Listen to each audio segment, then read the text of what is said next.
जापानरू आसी पारुनी मृतदेह बुकु फटा कांद बोबाली फाटी पड़ुछि अंचल। ओडिशार 2 जण युवकंक जापान रे मृत्यु होइतिबा बेले ओडिशा आसी पारुनाही सेमानंक मर शरीर।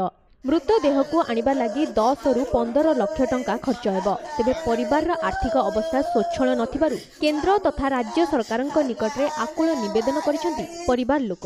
मृतक 2 युवक हेले बालेश्वर जिला कमरदा थाना अंतर्गत कमरदा अंचलर शेख मंताज और जाजपुर जिला बड़चना अंतर्गत पठान मेहला बस्तीर शेख बेहरुद्दीन। एही 2 युवक जापानर राजधानी टोकियोर ओटाको नाकारकुग स्थित एक घरोई होटेल तानसेन भ्यूरे रोसेया भावे कार्य करुथिले। गत जनवरी 29 तारिख राति रे कमरदा अंचलर मंताज सह परिवार लोके फोन द्वारा जोगाजोग करने चेष्टा करथिले हे ताहा संभव होई नथिला। एहार परदिन अर्थात जनवरी 30 तारिख रे 2 युवकंक मृत्यु होइतिबा खबर घर लोकंक निकटरे पहुंचीथिला।